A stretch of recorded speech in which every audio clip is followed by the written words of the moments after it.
बिहार बेगुसरायमध्ये राहणारा एक व्यक्ती, त्याचं नाव केशव चौधरी. हा केशव चौधरी जो होता तो अमेरिकेमध्ये एक सॉफ्टवेअर इंजिनियर होता आणि तो तिथे अमेरिकेमध्ये बऱ्याच दिवसापासून जॉबसाठी होता. आणि तो एके दिवशी असंच रस्त्याने जात असताना कारगाडीमधून तो जात होता आणि त्याला रस्त्यामधून जाताना त्याला खूप भूक लागली होती. त्यामुळे त्याला एक वाटेमध्ये बर्गरचा स्टॉल दिसला आणि त्यामुळे त्याने ड्रायव्हरला सांगितले की तू एक जरा 5 मिनटं थांब, मी जरा जाऊन येतो. म्हणून तो गेला आणि बर्गरच्या स्टॉलपाशी गेला आणि तिथे जाऊन त्याने तिथं पण आधीपासूनच खूप गर्दी होती आणि तिथे जाऊन त्याने बर्गर घेतला आणि बर्गर खाल्ल्यानंतर त्याचं मन तृप्त झालं. हा केशव तिथं बर्गर खायला जाणं ही त्याची पहिलीच वेळ होती आणि याच्यापुढे जेव्हा कधी तो त्या रस्त्याने जाईत असायचा त्यावेळेला तो तिथे नक्की तिथला बर्गर ट्राय करायचा, कारण तिथली चवच त्याला एवढी आवडली होती की तो तिथं थांबायचा आणि तिथला बर्गर खायचाच. आणि असेच दिवस जात होते आणि एके दिवशी त्या सगळ्या लोकांना, अमेरिकेतल्या सगळ्या लोकांना ज्यांनी तिथं बर्गर खाल्ला होता आणि ह्या केशवला पण जेव्हा समजतं की आपण जो बर्गर खाल्ला त्यामध्ये कुठल्याही जनावराचं मांस नव्हतं किंवा कुठल्याही बकरीचं किंवा कोंबडीचं वगैरे मटण नव्हतं, तर त्यात एका मनुष्याचं मांस होतं. हे जेव्हा त्या लोकांना समजलं तेव्हा त्या लोकांची पूर्ण हालत खराब झाली होती आणि त्या विचारानेच त्यांना उलटी येत होती. तर नमस्कार मित्रांनो, गणेश क्रिएशन या आपल्या यूट्यूब चॅनलवरती मी गणेश तुम्हा सगळ्यांचं स्वागत करतो.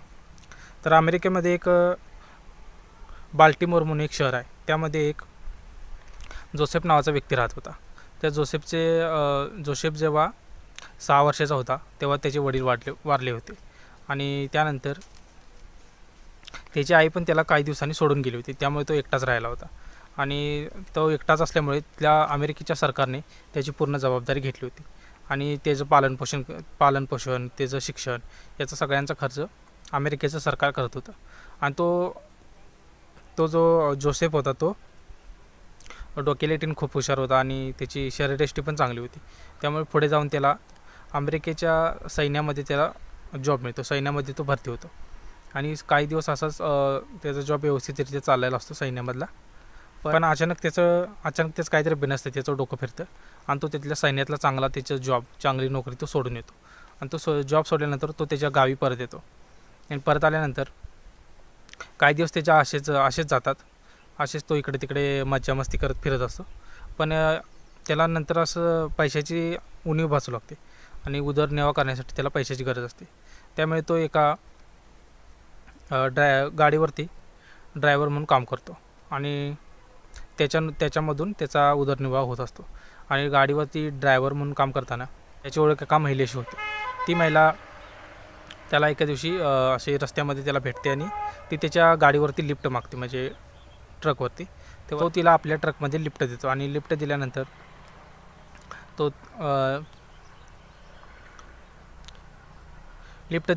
तो तिला असं म्हणू लागतो की तू एवढ्या रात्रीचं असं एकटीने फिरणं असं काय बरोबर नाही, तुझ्यासोबत कुठलीही दुर्घटना घडू शकते, त्यामुळे तू असं एकटी फिरणं हे काय योग्य नाही. त्यावेळेला ती म्हणते की तू तर स्वतःच दारू पिऊन गाडी चालवत आहेस आणि तू मला या ज्ञानाच्या गोष्टी सांगतायस, त्यामुळे तू आधी स्वतःकडे बघ आणि मग मला उपदेश कर, असं ती त्याला म्हणते. आणि अशातच त्यांची दररोज अशी कधी ना कधी भेट होत असते आणि त्याच्यातच त्याची मैत्री होते. मैत्रीचं रूपांतर त्यांच्या प्रेमात होतं आणि हे दोघे लिव्ह इन रिलेशनशिपमध्ये राहत असतात आणि या दोघांचं प्रेम एवढ्या पुढे जातं की त्यांना एक बाळ देखील जन्माला येतं. आणि त्यानंतर ते बाळ 6 वर्षाचा असतानाच जोसेफ जो असतो तो काही कामानिमित्त बाहेर जातो आणि आपल्या गर्लफ्रेंडला सांगतो की मी काही दिवसासाठी बाहेर जात आहे आणि तो थोड्या दिवसांनी तिथं आपल्या घरी परत येतो. तर तेव्हा त्याला तिथे त्याची बायको पण दिसत नाही, त्याचा मुलगाही दिसत नाही, म्हणजे त्याची गर्लफ्रेंड पण दिसत नाही आणि त्याचा मुलगाही दिसत नाही. मग तो सगळ्या तिच्या मित्रांना मैत्रिणींना विचारतो की तुम्ही माझ्या गर्लफ्रेंडला आणि मुलाला पाहिलं आहे काय? तर सगळेजण म्हणतात की नाही, आम्ही काय पाहिलेलं नाही.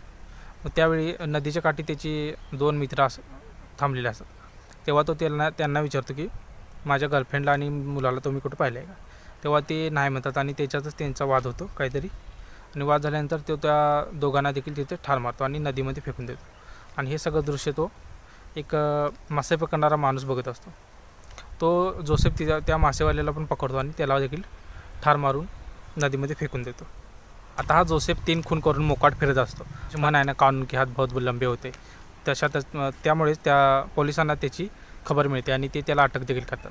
पण त्यांच्याकडे काही ठोस पुरावा नसल्यामुळे पोलीस त्याला सोडून देतात.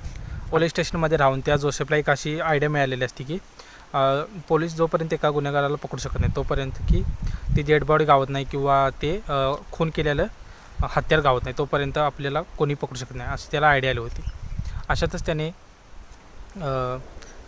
पोलीस स्टेशनमधून सुटून आल्यानंतर पुढे त्याने काही दिवस असेच घालवले.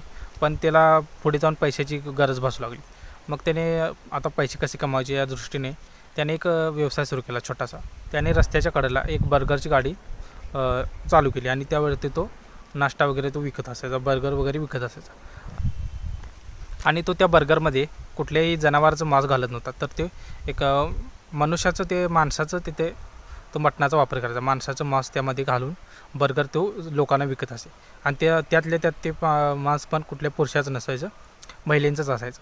मग या सगळ्या घटनेचा खुलासा कसा होता ते आपण बघूया. एके दिवशी तो जोसेफ काय करतो, एका कॉल गर्लला फोन करतो आणि फोन करून तो त्याला तिचा रेट वगैरे विचारतो, पैसे वगैरे विचारतो आणि तिला बोलवून घेतो आपल्या रूमवरती. आणि रूमवरती आल्यानंतर ती कॉल गर्ल जेव्हा त्याला बघते तेव्हा तिला बघूनच ती घाबरलेली असते. कारण त्याची उंची असते 6 फूट 8 इंच आणि त्याचं वजन असते 150 किलोग्रॅम. आणि त्यामुळेच तो अंगाने आणि वजनाने जाड होता. त्याची उंची पण बऱ्यापैकी होती आणि त्यामुळे ती त्याला बघूनच घाबरली होती. आणि त्यामुळे तिला असं वाटत होतं की आपण इथं थांबू नये. पण तरी देखील त्याने पैसे दिले होते म्हणून ती तिथं थांबली होती. पण अशातच त्याने एक हातोडा तिच्या दिशेने फेकला आणि तिच्यावरती वार करण्याचा त्याने प्रयत्न केला. पण तो वार तिने चुकवला आणि ती पळू लागली. तो पण तिच्या मागे पळत असताना त्याचा कशाला तरी पाय थडकतो आणि तो जमिनीवरती पडतो. आणि तो जमिनीवरती पडल्यानंतर ती कॉल गर्ल तिथून पळ काढते आणि तिथून पळ काढल्यानंतर लगेच ती पोलिसांना फोन करते आणि सांगते की मला एका व्यक्तीने कॉल करून बोलवलं होतं आणि माझ्यासोबत अशी दुर्घटना करण्याचा त्याने प्रयत्न केला आणि मला मारण्याचा त्याने प्रयत्न केला, तर तुम्ही लवकर इथे माझ्या मदतीसाठी या. तेव्हा पोलीस लगेच तिथं घटनास्थळी पोहोचतात. आणि घटनास्थळी पोचल्यानंतर जो जोसेफ काय तिथं सापडतच नाही, तो तिथून पहिल्याच पळून गेलेला असतो. आणि त्यांना त्या खोलीची तपासणी करताना तिथे असे बॉक्सेस मिळतात. त्या बॉक्सेसमध्ये महिलांचे असे सांगाडे असतात, ते तिथे ठेवलेले असतात. पण पोलिसांना हे बघून काय आश्चर्य वाटत नाही, कारण काही दिवसापासून असेच सांगाडे शहरामध्ये त्या मिळतच होते. एक्स वर्कर गायब होण्याच्या घटना तेव्हा वाढत होत्या.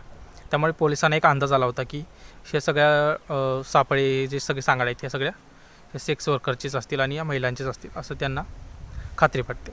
आता काही दिवस असेच जात असतात पण जोसेफचा काही ठाव ठिकाणा लागत नाही. पण अशातच 15 जानेवारी 2017ला पोलिसांना एक फोन जातो आणि तो व्यक्ती सांगतो की तुम्ही ज्या जोसेफला शोधत आहात तो आता माझ्यासमोरच आहे आणि तुम्ही लवकरात लवकर या, नाही तर तो इथून निसटून जाईल. तेव्हा पोलीस देखील तात्काळ तिथे पोचतात आणि त्या जोसेफला अटक करतात. जोसेफला अटक केल्यानंतर त्याला तिथल्या अमेरिकेच्या कायद्यानुसार त्याच्यावरती कलमं लावली जातात आणि त्याला फाशीची शिक्षा देण्यात येते. तर मित्रांनो, आजची स्टोरी तुम्हाला कशी वाटली ते कमेंट करून नक्की सांगा. आणि अशाच प्रकारचे व्हिडिओज बघण्यासाठी तुम्ही आपल्या या चॅनेलला नक्की सबस्क्राईब करा. धन्यवाद.